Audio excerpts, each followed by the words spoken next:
My name is Peter Sheehan, and my background is industrial design. And about 10 years ago, I went what I call free range, um, doing a mix of furniture design um, and increasingly moving towards more sculptural art embodiment of design. And along the way, I had some experiences which have led me to this journey whereby I'm creating installations in the landscape as a way to bring several strands of creative work together in context. And I'm doing that for various reasons.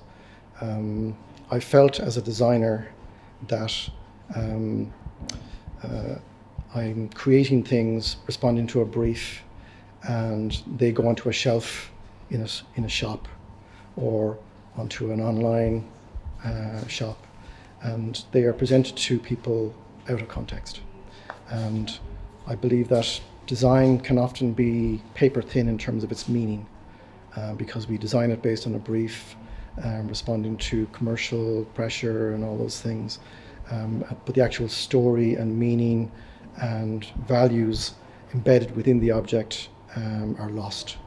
And I think it's because we've become disconnected with the way that we used to live and the way that we used to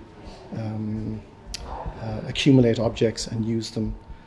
So in the past, in the not so distant past, we had a situation where we knew where something was made.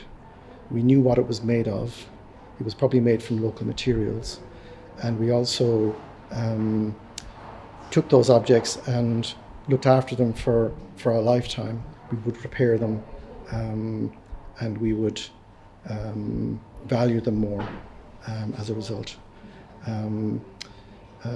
So one of the things I'm trying to do with this installation that I've created and the discourse that's accompanying it tonight is to find a way to identify a set of values and principles that we can design by, so that the objects that designers create have more meaning and value for people.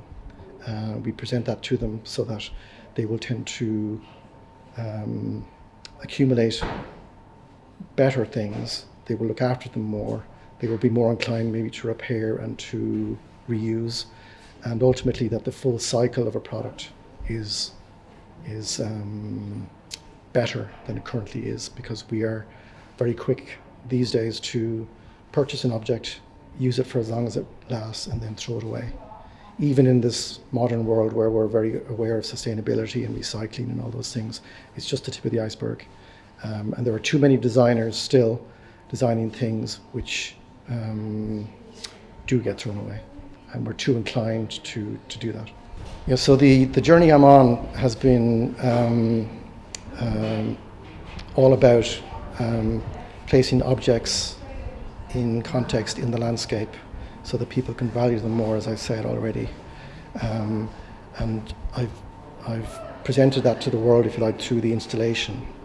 But what I want to do is I want to ensure that there's a discourse, a conversation amongst designers, creators, artists, architects, anybody who's involved in creating and making, so that the various principles and values that I'm trying to process myself in my own work can perhaps permeate out to others. And decided to hold this discourse, or co-raw, and it's a wonderful word, an Irish word, which literally translates as discussion or discourse, but it means falling into conversation. This idea of having a conversation about something, but it kind of takes on a life of its own. And that's what I want to happen tonight, this kind of magical discussion whereby we talk about artifacts, old and new, and how we make them, how we accumulate them, what we do with them through their full life, and maybe where they go next. And maybe there will be designers going forward who will be much more aware of the consequences of their decisions as they design, so that objects and artifacts will be better than they currently are. You know, the typical kind of, whether it's a phone or a toaster or whatever it might be, those things that are on the shelves in the shops, that they will be better and they will last longer and they can be repairable, and all those simple little things that we can do. And this discourse is all about identifying those ideas.